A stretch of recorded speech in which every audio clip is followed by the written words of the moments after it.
D'abord, je vais souligner que les critiques, souvent c'est important, ça fait progresser et tout, voilà.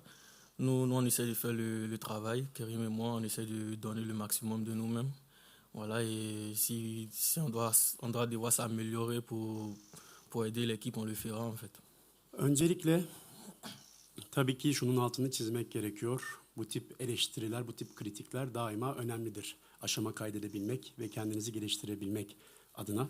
Ben de kendi adıma maksimumu ortaya koymaya çalışıyorum.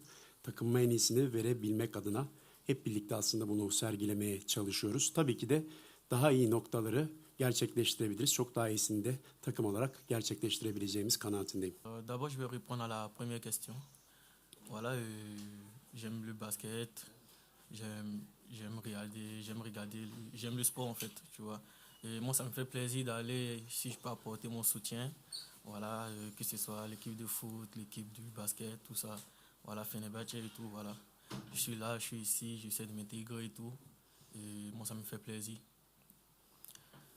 Pour la deuxième question et tout, moi, j'essaie de rester concentré, j'essaie de rester focus.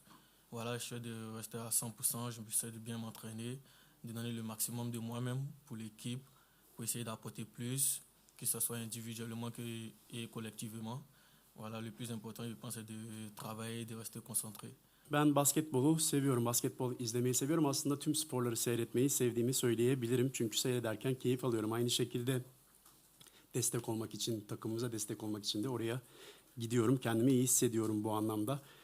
Fenerbahçe'nin branşlarını takip etmeyi seviyorum. Kendimi iyi hissediyorum katıldığım zaman, destek olduğumu hissettiğim zaman. İkinci sorunuzla alakalı olarak ben her zaman konsantre bir şekilde kalmaya çalışan bir futbolcuyum ve %100 bir şekilde hem antrenmanlarda hem maçlarda elimden gelenin en iyisini ortaya koymaya gayret gösteren bir futbolcuyum.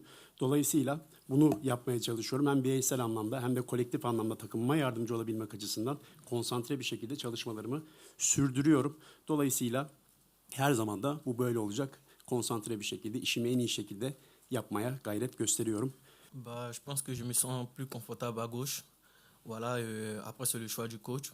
Moi, j'essaie de m'adapter et où il me met, que ce soit à gauche, à droite, devant, derrière, je vais essayer de contribuer et apporter tout ce que je peux en fait. J'essaie de donner à 100% tout ce que je peux. Kendimi sol tarafta, sol kanat olarak tabii ki de daha konforlu, daha rahat hissediyorum. Ama bu tabii ki de hocamızın tercihi, hocamızın seçimi. Ben oynadığım pozisyonlara adapte olmaya çalışıyorum. Hocam beni sağda da oynatsa, solda da oynatsa, geride de oynatsa, önde de oynatsa ben her zaman en iyisini ortaya koymaya çalışan bir futbolcuyum. Katkı sağlamak niyetindeyim her zaman ve oynadığım bütün rollerde de, bütün pozisyonlarda da %100'ümü vermeye çalışıyorum. Oui, c'est vrai que le climat il est différent d'ici. Voilà, c'est différent. Nous, on va essayer de s'adapter. Tout compte fait, les deux équipes vont jouer sous le froid. Voilà, c'est pas que nous. C'est vrai qu'ici il fait chaud un peu, mais on n'a pas le choix. On va devoir aller comme des combattants.